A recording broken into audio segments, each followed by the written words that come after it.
আসসালামু আলাইকুম। আদি রান্নাঘরের পক্ষ থেকে আপনাদের সবাইকে আন্তরিক শুভেচ্ছা স্বাগতম। তো আজকে আমি রান্না করব পেঁপে। তো এই পেঁপেটা আমি মুরগির মাংস দিয়ে রান্না করব। তো পেঁপেটা মোটামুটি ভালো, অনেক পুরো দেখে বোঝা যাচ্ছে। তো এগুলো আমি কেটে নিই।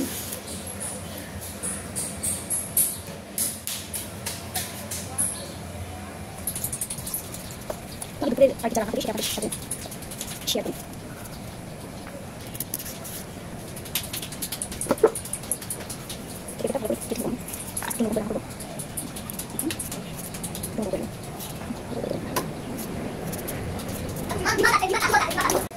তো আমি পেঁপে কেটে ধুয়ে পরিষ্কার করে নিই, রান্না যখন করবো আপনাদের শেয়ার করবো। এই যে পেঁপে কেটে নিচ্ছি আমি।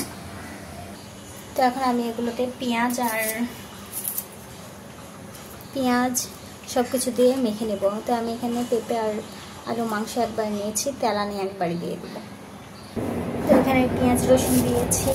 এখন আমি সব মশলাগুলো এক এক করে দিয়ে দিব।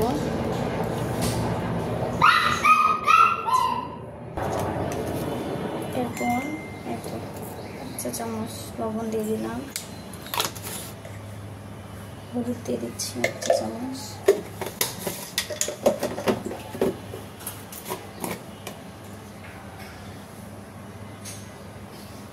চামচ ভরে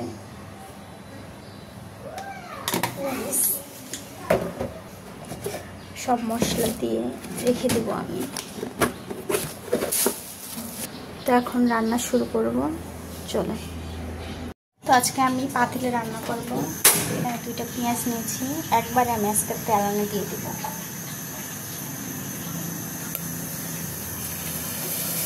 পরিমাণ মতো তেল দিয়ে দিচ্ছি।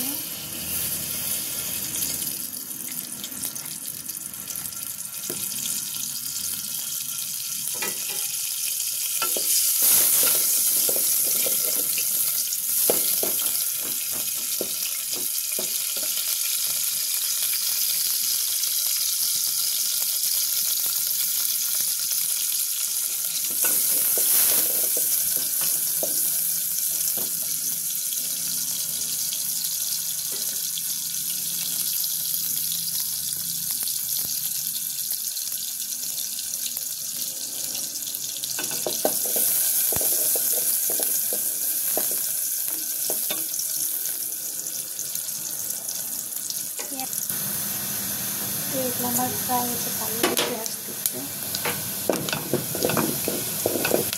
এখন আমি এই তরকারিটা ঢেলে দিচ্ছি।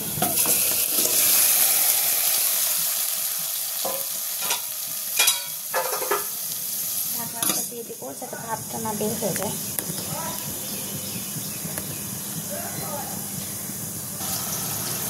তো কিছুক্ষণ পর আমি ঢাকনাটা তুলে দিচ্ছি।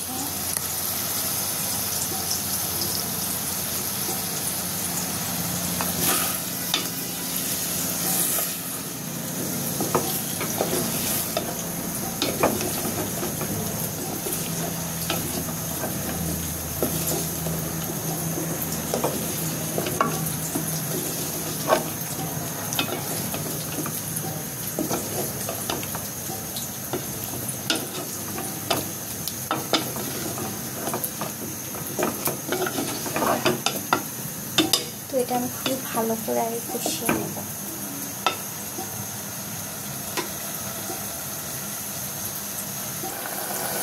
আমি এখনো পানি দিইনি, ওপর থেকে যে পানিতে দিয়েছি এগুলো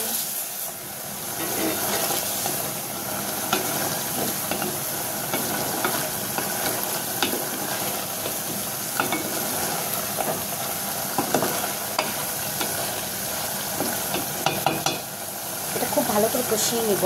যত কষানো তত খেতে ভালো লাগবে। ভালো করে কষিয়ে নিচ্ছি আমি। এর রস যখন একবারে শুকিয়ে যে তেলটা ডুববে তখন আমি ঝোলের জন্য পানি দিয়ে দিব আর কি, সিদ্ধর জন্যে। তো ভালো করে এটা আগে আমি কষিয়ে নিব।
পেঁপে এত সুন্দর করে কষিয়ে নিয়েছি, এখন খেতে ইচ্ছা করবে, তো এটা আরও ভালো করে কষিয়ে নেব।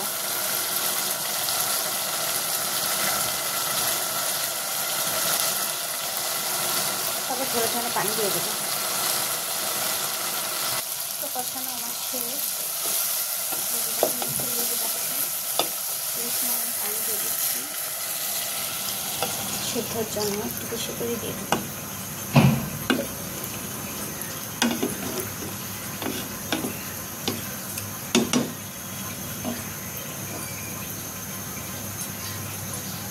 তো এই তো আমার মাংস, এটা এখন ফুটতে থাক, এগুলো সিদ্ধ হতে থাকছে। এখন আমি ঢাকনা দিয়ে দিব, ঢাকনাটা আমি দিয়ে দিব। তো আমার তরকারিটা কষানো প্রায় অনেকটাই শেষ। দেখেন তরকারির কালারটা কেমন এসেছে, অনেক সুন্দর এসেছে।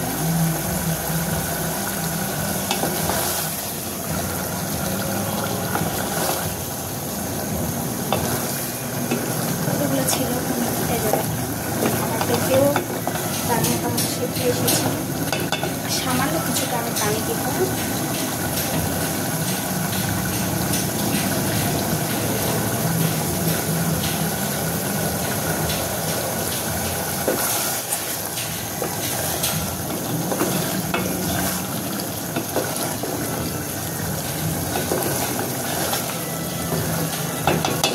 আর একটু পানি দিয়ে দিচ্ছি একবার, এইটাই ঝোলের পানি আমার।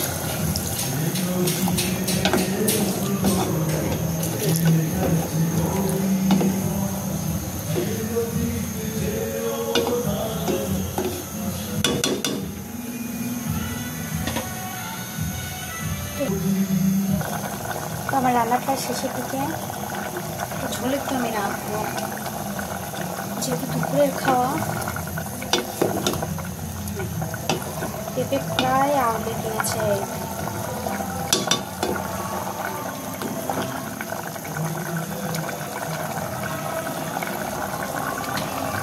তো আমার রান্না যদি আপনাদের ভালো লেগে থাকে অবশ্যই চ্যানেলটা সাবস্ক্রাইব করবেন, আমার পাশে থাকবেন। আল্লাহ হাফেজ।